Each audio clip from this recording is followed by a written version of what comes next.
Hello, and welcome to Scrivener for Historians. I'm Zachary Schrag, Professor of History at George Mason University, and the author of the Princeton Guide to Historical Research. This is episode 5, where we will discuss some of Scrivener's most powerful features, those that allow you to split, merge, and rearrange. So in a previous episode, I talked about versioning, and since I'm going to start messing with Theodore Roosevelt's work here, this would be a good time for me to duplicate some chapters and put them into outtakes so that I can restore them later on. So all I'm doing is duplicating these two chapters and putting them in outtakes. And now I can have them along with my erroneous one about the cruise of the Rogers, but I am now free to mess with the original text that Roosevelt gave us. Now, the first tool for Scrivener is splitting, and that can be very useful both for your own writing and to make your writing more accessible to readers. So let's take, for example, Roosevelt's chapter 4 on the lakes, where in 1812. And you can see that common to many 19th century texts, Roosevelt begins with a table of contents here that shows the different subject matter of the chapter. And some of these topics are very small, but others, preliminary, Ontario, and Erie, are the ones that he's put in all caps. And so I'm going to use Roosevelt's own divisions to split up this chapter into smaller chunks. Right now, the chapter is 5,565 words, and that's a lot to work with at once. So I want to divide it along those major breaks. So you can do this from the keyboard, or you can do it from the menu here, split at selection, and we've broken that down. So within this, we scroll down a bit, and here we see the section he has on Lake Ontario. Roosevelt has put that into a header, and I'm going to use that as the title. So now we've got a section on Lake Ontario, and then when we scroll down a little more, Lake Erie, again, selection as title.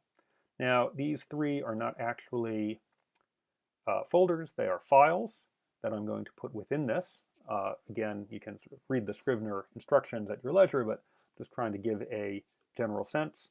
And based on Roosevelt's own contents, this would probably be better called preliminary. Using Scrivener's binder, we can see the whole chapter again. I have not added any words. It's 5,565 words. I've not subtracted anything. But now if I go just to preliminary, I can see that I've got a 3,000 word section to work with. On Lake Ontario, 1,266 words, and Lake Erie, 1,044 words. So that allows me, again, to work at a smaller scale and have these at about the right length for my revisions. Sometimes instead of splitting documents, you might want to combine them.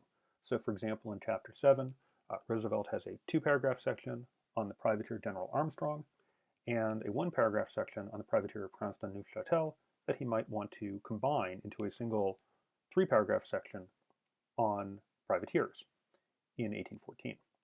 Now, one thing you could do is under Documents, you can merge these. And now I would have, takes the title of the first one, so I could change that to Privateers. And now I have, again, a 3-paragraph section on privateers. Now, unfortunately, I cannot undo the merge. So that's committed me, and if I decide that I don't like it, the best thing for me to do would be to, you know what, move that to outtakes. And then from outtakes, I can go back and say, okay, back when I did that outtakes, I had the foresight to create doubles of these. So I'm going to duplicate them again. Not going to lose anything. And here I will put them back. And now I've got an alternative that I can do instead of merging them.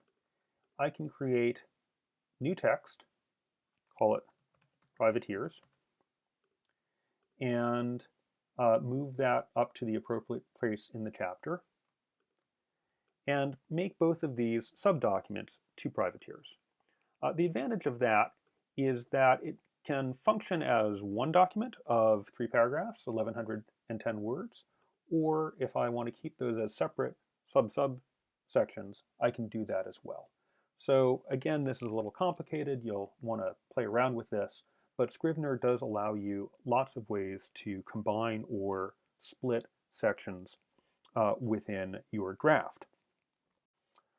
Along with splitting and merging, the binder allows you to rearrange material. So one thing to notice about Roosevelt's book is that he's got it in this very rigid order. 1812, 1813, 1814, each has a chapter on the lakes and the ocean. We can imagine for a moment that Roosevelt realizes that the Chesapeake Bay is neither an ocean nor a lake, and he might have that as its own chapter. Then he's got what he thinks are sections on the ocean, such as the section here on Commodore Barney's flotilla, and the British in the Chesapeake, and the capture of Washington.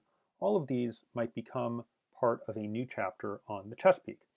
And we will talk about word counts in a later episode, but right now, one thing to notice is that that has now given me the chance to say, okay, what would it look like if I moved these sections out? And it would cut down the words in on the ocean, and that might give a better balance as well as being more thematically correct. Historians are constantly thinking about how best to arrange their material, whether by chronology, whether by geography, both of which Roosevelt does, or it could be thematic. He could have had a section on privateers and a section on frigates. So having this ability to take any particular section and move it from one chapter to the next or one section to the next is, I think, a particularly powerful tool for historians as they play around with different organizational schemes. And as I hinted, another function of this is to allow them better control of their word counts, which is a topic we will address in the next episode.